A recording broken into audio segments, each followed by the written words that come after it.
Chasing Leviathan is a podcast about pursuing truth, one big question at a time through the discipline of listening. Truth is too big to tame, but if we pay close attention, we might get the chance to glimpse something truly magnificent. So please join me in this pursuit, 1 week at a time.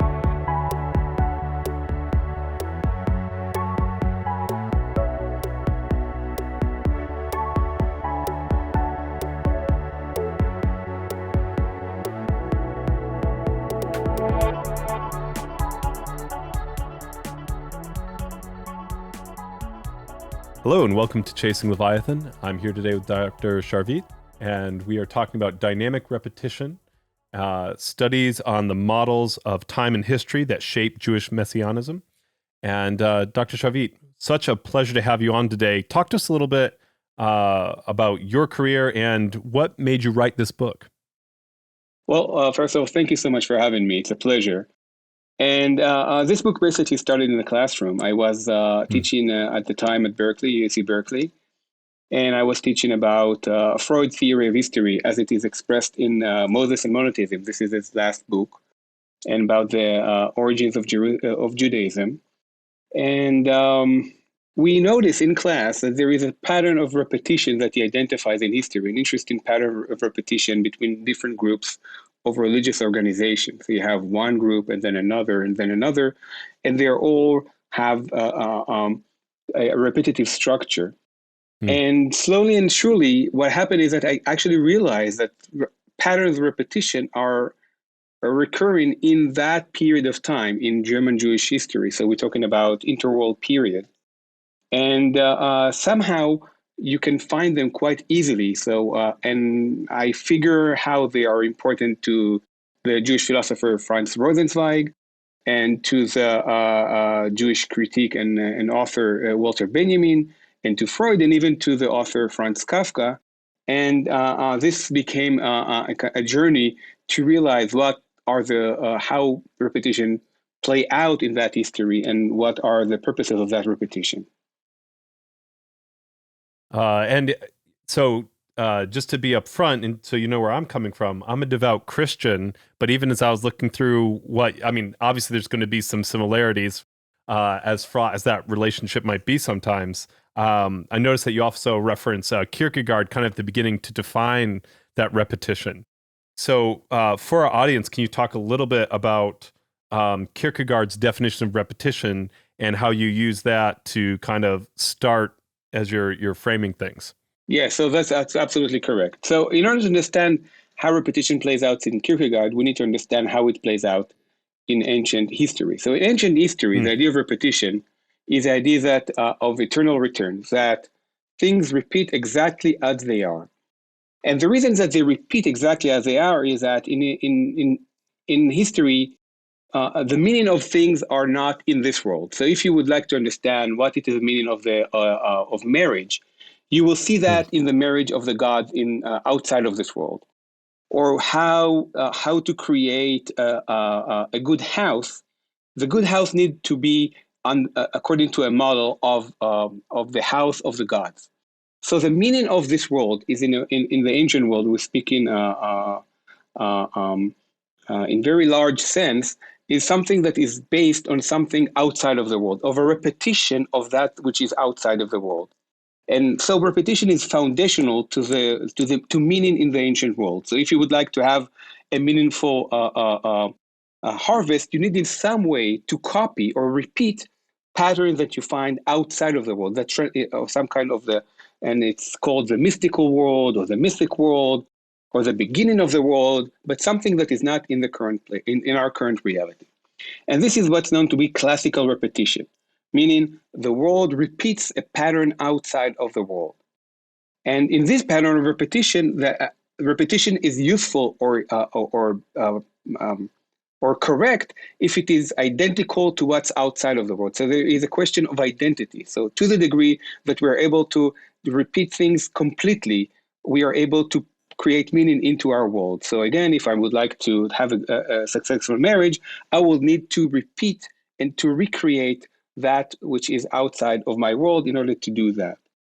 Now, Interestingly,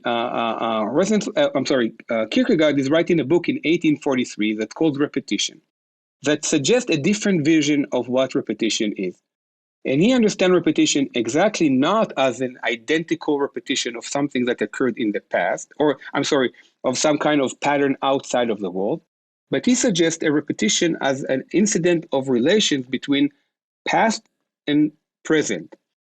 And what's interesting in his understanding of repetition is that this repetition needs not be identical. So the events in time should not be identical to what happened in the past, but actually they should contain some difference. And this difference is important for Kierkegaard philosophy, and we can maybe say something about that.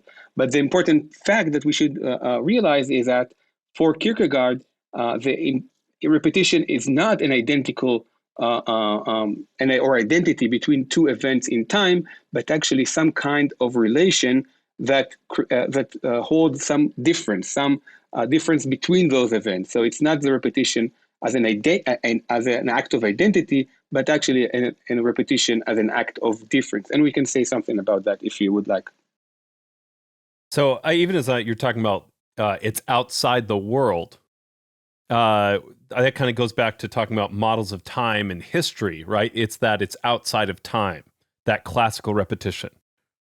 Is that outside of time and history? And that's why it's mystical, or that's why it relies on the mystical. Would that be correct? Yes, absolutely. So exactly. So what we're trying to achieve in classical repetition is to achieve this kind of timelessness, in a sense that copying something that is outside time, outside history, something that is supposedly in the beginning of time or outside of time. And in that sense, we are inserting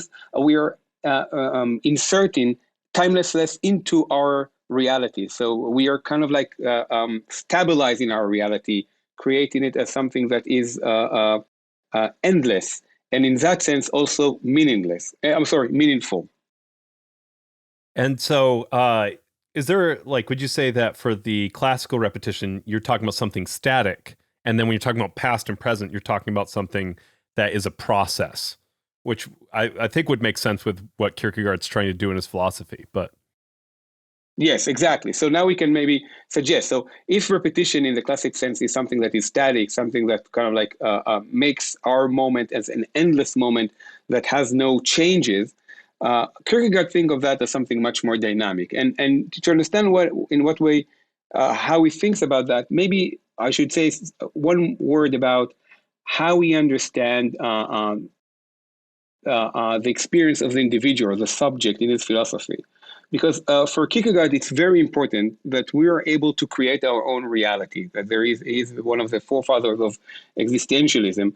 And for him, our ability to have to self-direct, to self-directness, our ability to create our life is very crucial to how we understand the good life.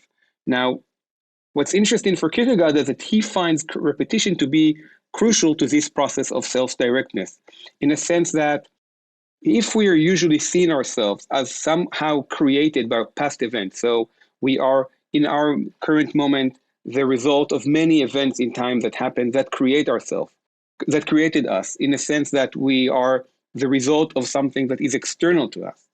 Kierkegaard said that in order to see ourselves as in some way independent and autonomous, we need to see ourselves as repeating events in the past, to the degree that if I'm considering how my present is not the result of many events in the past, but actually relates to events in the past. So, for example, my present is related to a repetition of a moment in my past.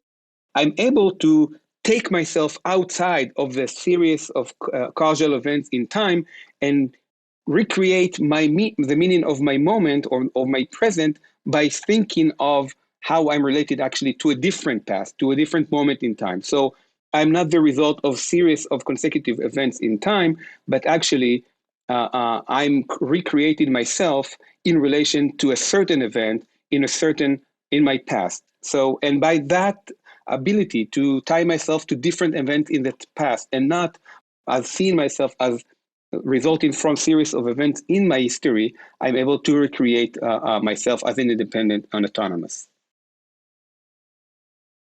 Absolutely. And forgive me if this is I'm trying to think through this. Would it be would another way of thinking about this in day-to-day terms would be you have a ritual, maybe a way of setting the table, and that's always the same, versus with Kierkegaard, it seems to be some form of training, as in every time you do the same action, you get slightly better, or it's because it slightly changes. Yeah, that's a great example, but I think it's mostly about how we are perceiving ourselves differently from how we used to think of ourselves. So to give you a sentence, so I'm teaching every day, right? And it seems like my life are set for me, and my reality is set in a way that I wake up in the morning, and I have a rituals, and these rituals bring me to the end of the day, in which I'm basically almost feeling like life is passing on me. So Kierkegaard says, how can you avoid that? And one way would be maybe to think of this moment in time not as a repetition of yesterday or the day before, in which I was always also teaching, but maybe as think of maybe a year ago, in which I had an experience of a different kind of a teaching moment, or a moment in which I taught in a different university, something that brings about new meaning to my everyday. So, and by able to go back to this moment in time and think differently about my present, I'm able to reconsider my life and reconsider my options and reconsider how to live and experience the present moment, because we are kind of like almost always clothed by our own day-to-day reality. And Kierkegaard is suggests, let's think of ourselves not as this as we are forced to live in this ongoing reality, but actually as how we are able to move backwards and think about the past events like a year ago, 2 months ago, and how we are also different from those events. We're not the same. And this difference between these events produces something that is very crucial to Kierkegaard. Yeah, I think I'm tracking with you. I think, before we get into Freud and Kafka and Benjamin, you talk about the two poles for Jewish messianism, and you start with this really great story, which I had heard before, but if you don't mind telling it again and giving kind of how it demonstrates these two different types of repetition, the Messiah at the gate of Rome. How does that kind of set up this whole discussion in terms of the Jewish conception of Messiah?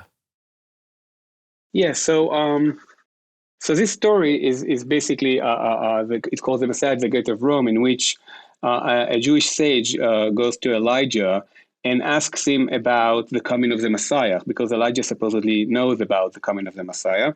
And Elijah asks the sage to go and meet the Messiah at the gates of Rome and ask him himself. Now the sage says, how would I recognize the Messiah? And Elijah answers, you will see him wrapping bandages on himself and on, as if he's bandaging a wound. And he's at the gates of Rome like all the other poor people of Rome. And so the Messiah goes to, this sage goes to Rome and meets the Messiah and asks him about whether he would come and when. And the Messiah says, I will come today. And so the sage goes back and very happily, but the Messiah does not come. And then he goes to Elijah and asks him, could it be that there was a mistake? Could it be that there was something wrong? And could it be the Messiah was lying? And so Elijah says, no, he meant actually that he will come today if you will do as he says, or something in those lines. And now what's interesting is that many consider that to be a moment in which we think about Messianism as something that is unknown, or something that is not related to human actions, because even the Messiah does not know when he will come. But what's fascinating to me is a movement that we are seeing in this story, a movement of repetition of the Messiah tying the bandages and them tying them again and again every day. And there is something repetitive in this reality of being in the messianic moment that this story depicts, and I think was not recognized before, but is actually very important for our understanding of how messianism functions in modernity. And so that kind of takes us into that interwar period that you were talking about in the 1930s. So how do you see this idea of repetition playing out in thinkers like Kafka, Freud, Benjamin? You know, maybe just as a starting off question, maybe I missed the point of it, but when I see letter to the father instead of letter to a father from Kafka, that to me is a signal. What do you think? Is there meaning to the choice of the father instead of a father there? Oh, that's a beautiful question. Yeah, so Kafka's relations with his father are very complicated, and it is part of what many consider to be a problem or a challenge of that generation.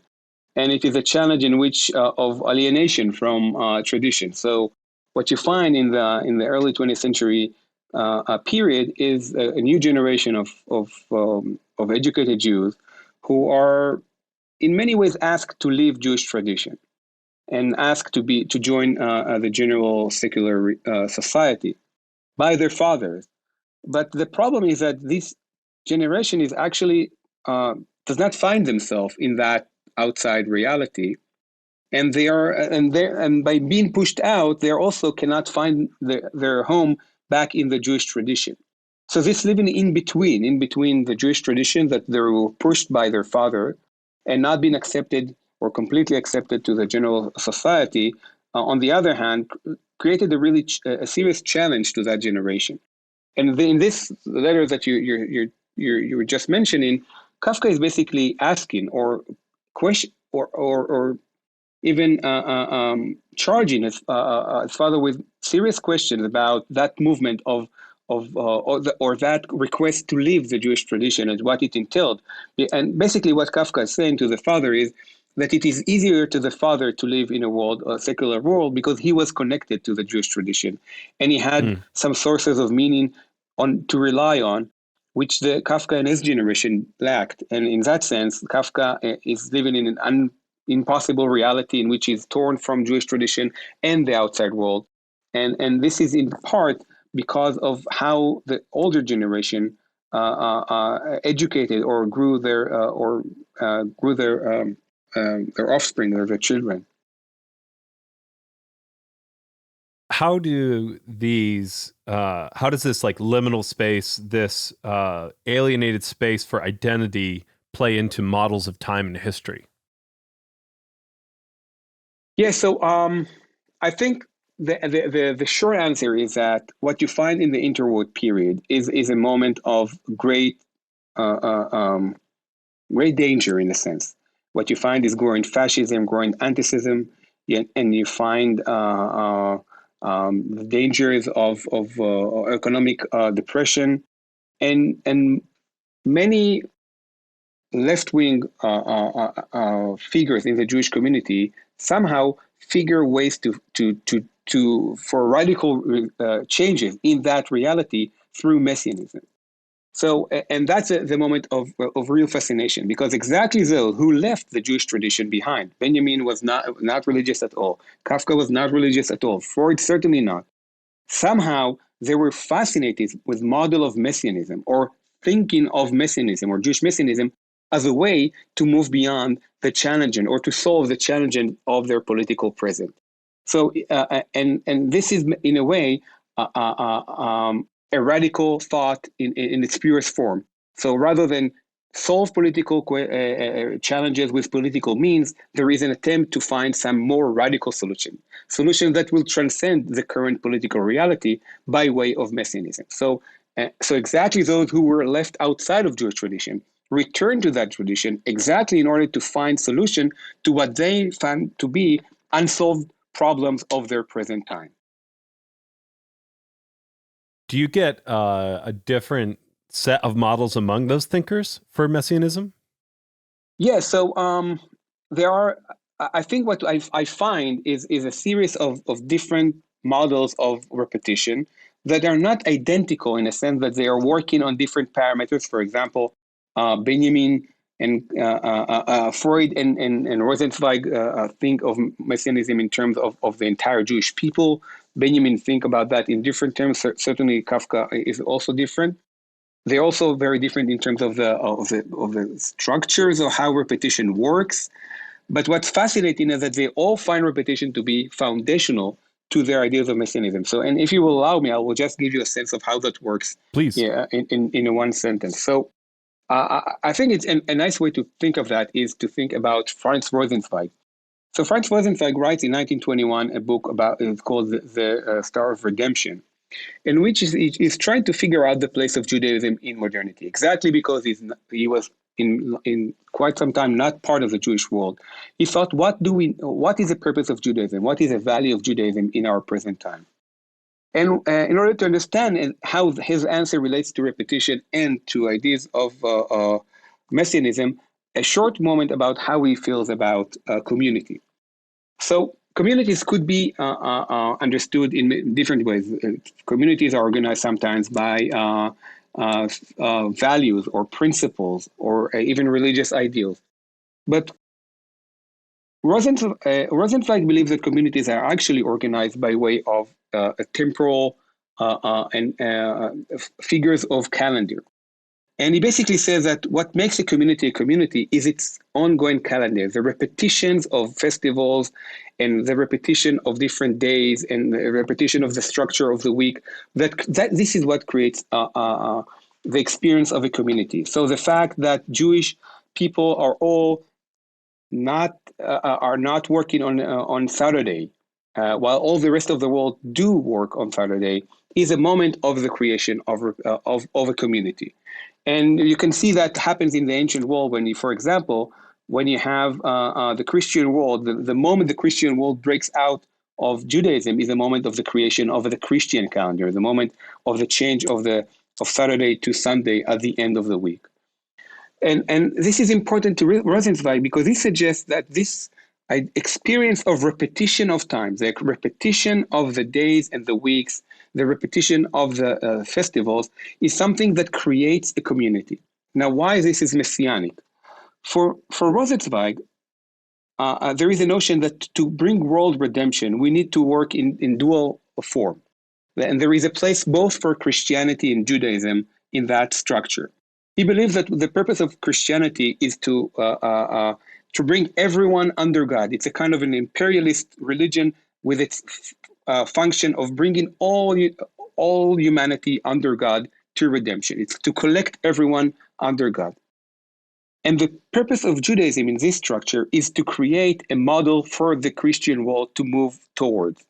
The Judaism, in a sense, creates a kind of a community that anticipates redemption. It's a kind of like a structure that shows us where we need to go if we are living in a Christian world.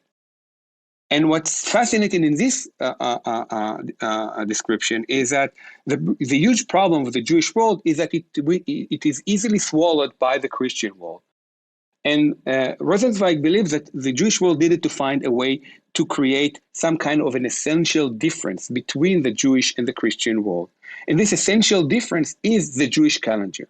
So to put it very simply, if you would like to have an independent reality, an independent Jewish reality, that would show the entire world under Christianity where the world needs to go in order to achieve redemption, then Rosenzweig says you need to create a calendar that is unique to the Jewish people, that will allow them to create some kind of a communal reality that is outside of the ongoing Christian unification of the world.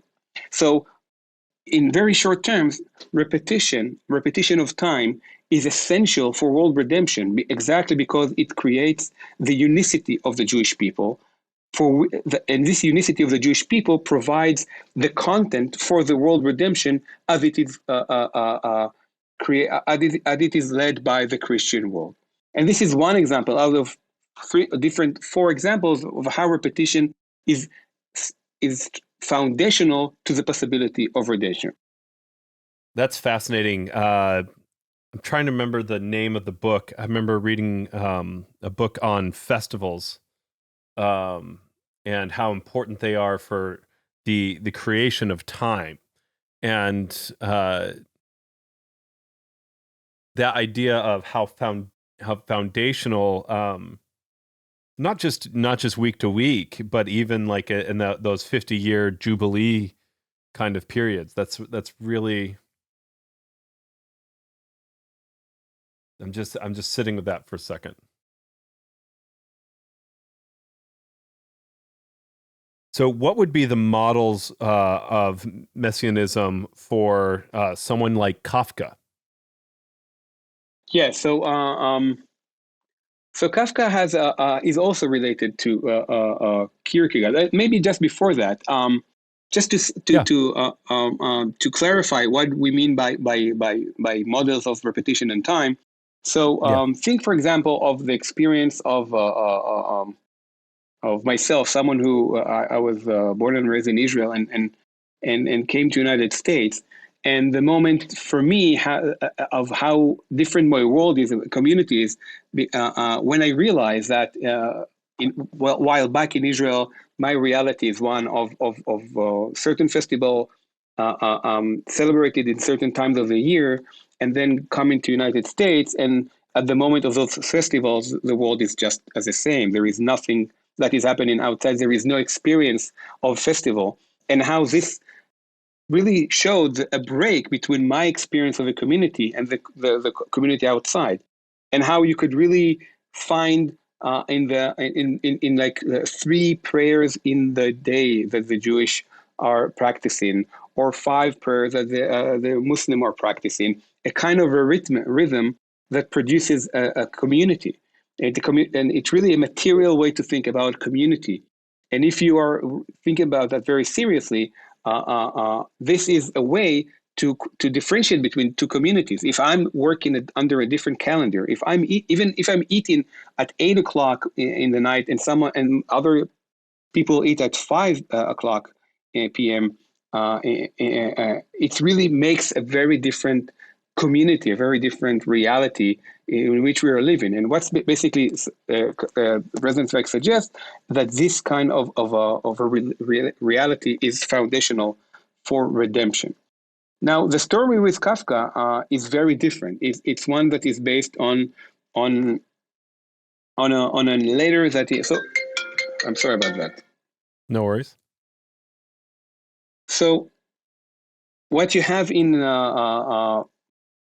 Kafka is an interesting letter that he writes in 1921 about a series of Abrahams that that supposedly did not answer to God's call to sacrifice Isaac. So the binding of Isaac is a theme of this letter, but it's actually something that does not happen, because Kafka believes that there is. It describes in this letter how these Abrahams are actually not responding to God's call to sacrifice Isaac. So he's describing someone who is too busy to go to Mount Moriah, or another one who doesn't believe that he is even been called for that. God even talks to him and asks him to do such a thing. And what's fascinating in this story is that or this letter that many consider to be a response to Kierkegaard's own work on Abraham, is that in his repetition, what you find is a structure of refusal that basically disrupts the meaning of a cohesive,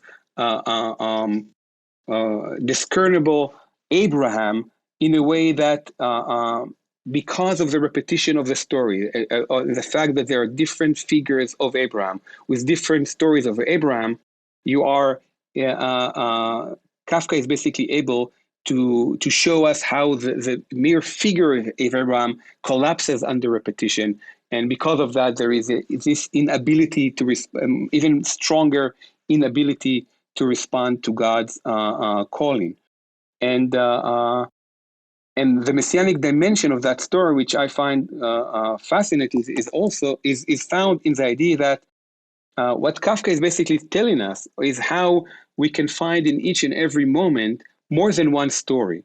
So if you have in the story of the Binding of Isaac, the official history, then Kafka basically tells us with this letter in my mind, how we can find or identify in the same event different interpretations or different readings. And these different readings affords us a different reality. And when you think about that, the fact that Abraham is the one that inaugurates Jewish history, then you find in different readings of the story of Abraham, at least a literary option to rethink Jewish history or different options within Jewish history. Are you familiar with the book, The Marriage of Cadmus and Harmony? I honestly can't say I do. So that definitely a shot in the dark, but it's a retelling. It's been a hot minute, but Roberto Colasso wrote this book, and there's multiple versions of this myth of Cadmus and Harmony getting married, and he basically tells the story in all the different variations of the myth, and to pull out the different meanings that are possible there. It just obviously saw some correlation there. Exactly. Yes. Does this go to, you mentioned Nietzsche at the beginning of the book as well. Does this kind of, the idea that the eternal return gives us all possible variations, is that the model of time that we're dealing here with Kafka? That idea of like all the interpretations are possible in that repetition? Yes, exactly. So exactly. So and that goes to a different reading of Nietzsche that is very popular in 20th century French thought, that when Nietzsche talks about the eternal return, he's not talking about how we re-experience the world returns exactly like it is, but actually the world returns in different forms. And in the context of Kafka, it's a way to think about how literature can provide different options or different realities or different readings to the same event. And if you would like, this is a beginning of thinking radical politics, because if you always think about how politics is, there is no option out, there is no way to solve current challenges, then Kafka, with the repetition of the story, but exactly the repetition that is not the same, is able to provide us a way out of the binding of Isaac, of the murder of Isaac. And in that sense, he's also providing us way to think other political challenges. So what you find here is exactly a moment of difference that provides other readings, other opportunities, other options, all of which are useful to think about political reality. I mean, maybe as an example, would that apply from a radical politics standpoint of not getting stuck thinking capitalism versus Marxism or communism, but thinking of like even an alternate reading between that, like just that reoccurring butting of heads? Or am I thinking about that correctly? Yeah. I think this is the right way to go. So we find ourselves trapped in a very limited series of options or limited series of ideologies that tend to be unhelpful in some cases. And what Kafka suggests is a literary mechanism to see other options. And I find that to be extremely valuable exactly in a moment in which you would like to have those options available for you in terms of political action. And I think that's the offshoot of we need to recognize this is as a kind of a different messianism from what we think of. So sometimes we think about messianism as someone who comes from the sky and saves the world in a battle of good against bad, but messianism works differently in different versions of in different periods of time. Sometimes messianism is just a single person meeting a god or God. Sometimes it's violence, but sometimes it's about recreating a reality in a way that is not possible by current political circumstances. This is messianism, to be able to think beyond what is achievable in what we have with the tools of the political tools and concepts that we have in our hands today. And in that sense, this repetition creates a messianic option that is valuable in my mind. I literally just interviewed last week Dr. Eshel out at Stanford, and on his book Poetic Thinking Today, and his whole thesis was about how we need to make space to be creative, to create a poetic space in order to open up political possibility. So that's this sounds very, very familiar right now in good ways. So if I'm tracking, I think there's some confluence there. That's really interesting. So talk to me a little bit about Walter Benjamin's model of messianism. Yeah. So again, this will be a different story. So and I think that's what's interesting about how they're all very different. So if Rosenzweig thinks about messianism and repetition as some kind of a social reality, and Kafka thinks about that as a literary maneuver, Benjamin brings us back to history. But he doesn't think about repetition as some kind of a structure that happens at a social level. But he finds that to be more similar to Kafka, about finding options that are not available in the present. And it goes similarly to what I suggested about Kierkegaard. And maybe it will clarify how Kierkegaard thinks about repetition. What's basically what as Benjamin suggests in his book, in the Arcade Project, and that is it's a project that is doing in the 1930s in the concept and in this thesis on the concept of history that he published writes in 1940. He has this vision of the world as pregnant with options, or the time as pregnant with options. He calls it the now time, and this now time is each and every moment of our lives. And what Benjamin suggests is that in order to see different options, how different options are embedded within our moment, we need to think about this moment in time in a constellation with a different moment in the past.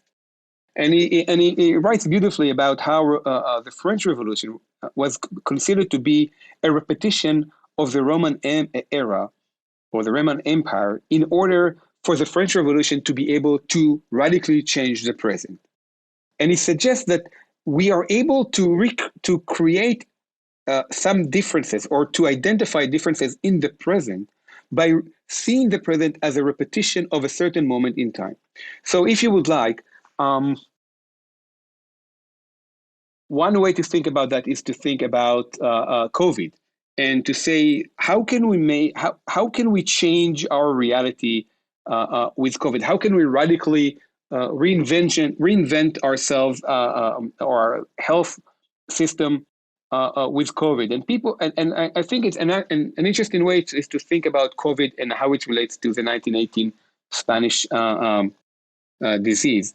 And to think about that as a moment in which you identify how there is some kind of relation that is moving beyond time. So I'm not again. So it's kind of like what Kierkegaard suggested. There is no seeing the moment of the present as created by a series of events that brought to this event in a mechanical transition of moments, but actually as seeing this moment as impregnant with reality that was of 100 years ago in the Spanish of 1918 in the Spanish disease, and maybe in colliding those two moments together in Benjaminian terms, we can identify a different way to think about our health system in the United States, for example. So, and he finds that this non-recursive relations between a certain event in the present and a certain event in the past may create some kind of a constellation of dangers, this is how he calls it, that would be in his term explode, or the homogeneous time, or maybe to say differently, would change how we understand our present to the degree that we will able to see different options. So in the same way that the French identify the possibility of revolution by connecting their present to the Roman Empire, we can identify how to change our current reality in the United States by finding the relationship with the Spanish disease in 1918. I'm not sure I'm tracking with that. So is the goal to look and find something similar in the past in order to examine it for what could have been done different back then to use it now? Or I'm not sure that that's the right. Well, that's what you're talking about. So I'm just trying to clarify. Yes, of course. So what I'm saying is that no, the purpose of this colliding of two events in time, the present and certain past, is to produce new options in the present by way of an insight or some kind of an intuition or some kind of revelation from that past. Now, again, and I think that the French Revolution is important here. If we think about the French Revolution as a moment of a break in history, something that completely new is introduced to history, this newness that is introduced to history is because of a relation with a past event that really change how the present moment is understood, organized, and how options are suddenly become available in it. And so in the same way, if you wanted to think about what could radically change the health system in the United States, maybe think about, for example, how people were treated in the past in the Spanish flu, or how people were considering, or maybe about health regulation and safety, maybe about how the system works down there at this period of time. Something in that period may be valuable to think differently about how we deal with COVID in the present. And again, this is just one example, but the idea is to find points of reference that change how we understand the present. Again, opening up the present to other options that are not available if things are going in the way that they're going, with this kind of like ongoing transition of events that seem to be beyond our control. This would this be basically what you're doing with your book? In some ways, going back to 1930s modern Jewish messianism, but even what they were doing, feeling alienated and finding solutions by going back to a tradition that they had lost. Is this why they went, like, in some ways, is that why Benjamin is going back and finding this tradition that he had lost? Yeah, I think this is exactly. Thank you for that. Oh, okay.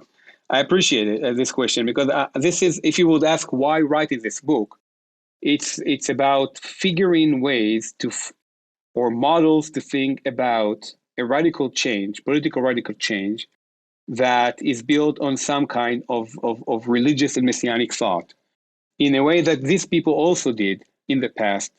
And the reason I'm doing that today is because I find that messianism and religious thought are usually related to right-wing agenda, and people think about apocalypse and messianism as some kind of a violent, aggressive, good against bad kind of like ideology that is really working with the right wing. And what I'm trying to do in this book, in the end, is to suggest that there is a moment in our recent history in which people, left-wing figures, thought of messianism as a good idea to think about radical political change. And so in that sense, I'm going back to that period as a way to rethink the present and maybe to suggest other options for political action in the present, in the same way that these people did, thinking about their present and how it relates to past event.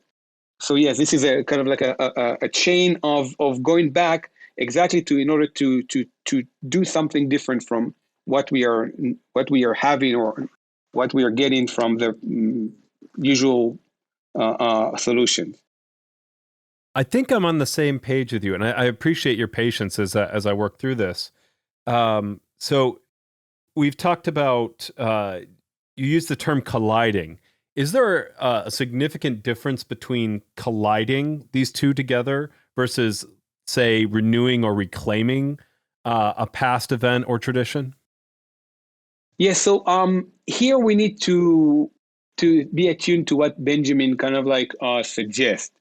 Um, um, in the end, for Benjamin, there is a reading of Benjamin as suggesting he's looking for some kind of a violent radical solution that Hmm. in and is not, I would say, in some reading is not extremely worried of that being not peaceful solution.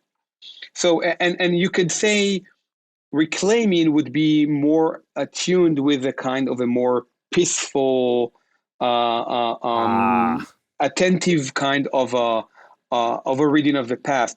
What I find Benjamin to be, and again, I'm not the only one who understand him this way, is that he has this kind of an understanding that sometimes solutions to to critical problems like fascism and anti-Semitism needs to be understood in terms like the strikes and maybe violent strikes of the hmm. proletariat, or some kind of radical revolution that may be violent. Now, whether I'm absolutely on board with him, I'm not sure, but I would say that at least in Benjamin reading, there is this kind of an understanding of what needs to be done.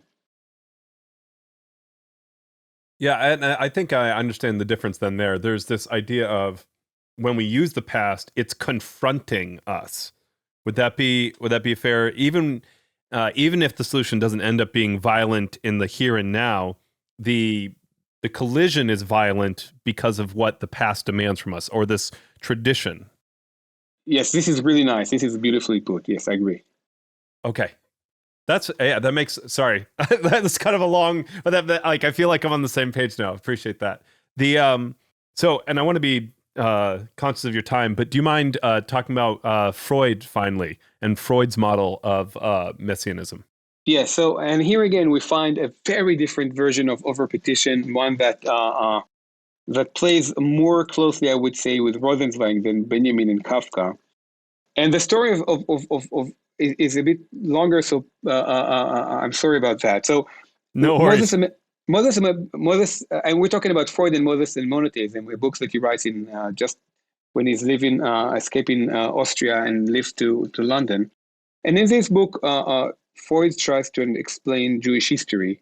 And he finds that in the beginning of that in Moses. Specifically, he understands Moses to be a prince, an Egyptian prince, not a Jewish prince, that Mm, monotheism is introduced to Egypt just before, and he's an ardent believer in monotheism.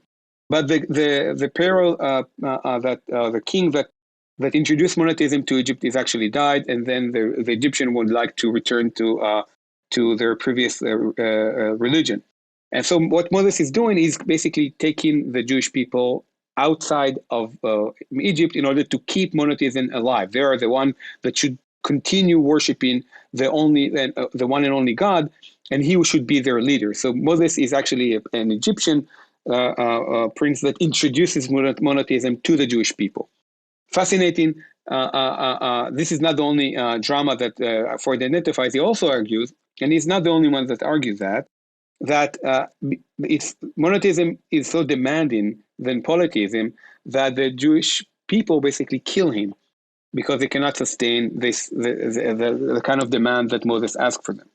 And this murder creates the Jewish people. Now, it's kind of a long story, why and how, but what's important to understand that this murder does not create only the Jewish people, it actually creates also the Christianity as a response to the murder as well. So what you have the murder of Moses, and then as a response to this murder, to the trauma of this murder, you have the creation of the Jewish people, and then the creation of Christianity. Now, what's Freud is actually suggesting that the Jewish people have a certain quality or character, which he defines as spirituality or Geistlichkeit in German, or maybe reason would be another way to produce that. So they are rational human, the rational society because of how they respond to the murder. And he also says that Christianity is a religion of sensuality, exactly because of how it responds to the murder. Because what he says really nicely, he says that what you have with Jesus is an attempt to relinquish the guilt over the murder of Moses from the entirety of the world, and so Jesus kind of like sacrifices himself for the murder of Moses, and he's saying that by doing that, he's able to stop this over rationalization, over stagnation of the Jewish community, and allow some kind of sensuality to be brought back to their religion. So what you have is a relation between sensuality and reason in history, as it is prescribed by two different religions. And what Freud suggests, that this kind of like creation of two different versions of religious organizations is something that happens again and again in history. So in a way, each and every murder creates a different kind of a society, of a religion, according to those two patterns. So you have either reason or sensuality. And if you would like, we can imagine what is the murder of JFK, how it creates its own kind of a religious structure, or maybe how the murder of Rabin, as another kind of Moses in the Israeli prime minister, Yitzhak Rabin, is another form of the creation of such a religious structure. And the interaction between those different kind of religious organization is, in my mind, a way to think seriously about how can we figure the duality of reason and sensuality in history. So, and with Freud, we can see in what way reason and sensuality are actually interchangeable, in a sense that they are the responses to the same event. So in a way, they are like different or distinct form of responses to the same event. And in that, they are interchangeable, because what Freud suggests is that what you have is a response to the murder by way of reason, and then a response to the murder by way of sensuality, and then another by way of reason. And what you have is an ongoing interplay of reason and sensuality in history that shows how this very foundational dualism between reason and sensuality is actually much more interchangeable, and something that's much more complicated than this kind of like clear distinction between them. So, and this is a messianic thought in the sense that it clears away. It's not messianic in the sense that it brings new insight. It's actually clears us away, or empties, or helps us think again about how we find this essential inherent dualism of the Western world between reason and sensuality that we have all the way from Paul, in different ways. So this is kind of like a way to think differently about concepts, not only about religious and political principles. And that's, for him, that's largely a therapeutic thing about achieving wholeness within ourselves. Exactly. So if you would like, what you've got is an attempt to heal not a person or an individual, but to heal us from this kind of division that is, in a sense, to understand what is psychoanalysis is exactly to understand the division between the conscious, the unconscious, reason and sensuality. And finally, in his last work, but Freud basically suggests a way to be healed from that division, a way maybe to think about them interacting more differently, or interacting in a more dynamic way. So you have, in a way, a story about history that is basically one that helps us to rethink about what breaks us into two very different dimensions that Freud would like us to think about them as harmonized more peacefully than what we think of usually. Excellent. As we wrap up, what's last thing that you would leave to our listeners about dynamic repetition and this way of thinking salvifically, messianically, about their time and their history? Yeah, thank you for that. So this book is working on different registers. It talks about dynamic repetition as some kind of philosophical structure that we find in modern philosophy. In Kierkegaard and Nietzsche, we said something about them. It also works on religion, but I think that and about how Messianism plays out in a certain period in Jewish history, which I find to be really important. But it really is a book about how we can usefully think about the place of religion within politics in a way that secular politics, secular left-wing politics seems to be impossible. So it's a way to, and I think that if there is one thing I would like us to take from this book is how we can find ideas of Messianism that seems to be extremely violent, extremely dangerous, ideals that are usually at the hand of right-wing politics as something that could be useful to think also for left-wing propaganda. Absolutely. Dr. Sharvit, just absolute pleasure having you on today. Thank you. Thank you so much.